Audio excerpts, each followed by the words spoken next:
बुद्ध किसी उपवन में विश्राम कर रहे थे, तभी बच्चों का एक झुंड आया और पेड़ पर पत्थर मारकर आम गिराने लगा। एक पत्थर बुद्ध के सर पर लगा और उससे खून बहने लगा। बुद्ध की आंखों में आंसू आ गए। बच्चों ने देखा तो भयभीत हो गए। उन्हें लगा कि अब बुद्ध उन्हें भला बुरा कहेंगे। बच्चों ने उनके चरण पकड़ ली और उनसे क्षमा याचना करने लगे। उनमें से एक बच्चे ने कहा, हमसे बड़ी भूल हो गई है, मेरी वजह से आपको पत्थर लगा और आपके आंसू आ गए।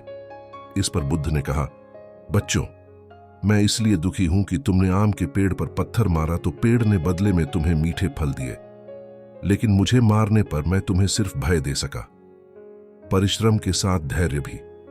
एक बार भगवान बुद्ध अपने अनुयायियों के साथ किसी गांव में उपदेश देने जा रहे थे।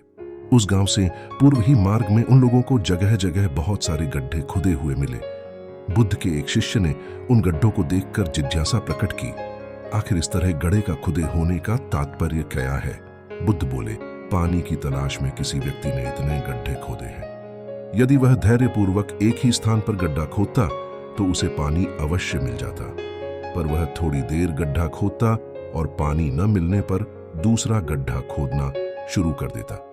व्यक्ति को परिश्रम करने के साथ धैर्य भी रखना चाहिए। अमृत की खेती। एक बार भगवान बुद्ध भिक्षा के लिए एक किसान के यहाँ पहुंचे। तथागत को भिक्षा के लिए आया देखकर किसान उपेक्षा से बोला, श्रमण, मैं हल जोतता हूं और तब खाता हूं। तुम्हें भी हल जोतना और बीज बोना चाहिए और तब खाना खाना चाहिए। बुद्ध ने कहा, महाराज, मैं भी खेती ही करता हूं। इस पर किसान को जिज्ञासा हुई। बोले, गौतम, मैं न तुम्हारा हल देखता हूं, न बैल और न ही खेती के स्थल। तब आप कैसे कहते हैं कि आप भी खेती ही करते हैं? आप कृपया अपनी खेती के संबंध में समझाइए। बुद्ध ने कहा, महाराज, मेरे पास श्रद्धा का बीज तपस्या रूपी, वर्षा प्रजा रूपी जोत और हल है, पाप भीरुता का दंड है, विचार रूपी रस्सी है, स्मृति और जागरूकता रूपी हल की फाल और पेनी है।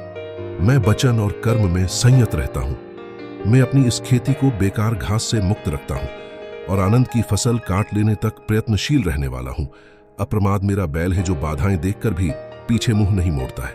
वह मुझे सीधा शांति धाम तक ले जाता है। इस प्रकार मैं अमृत की खेती करता हूं।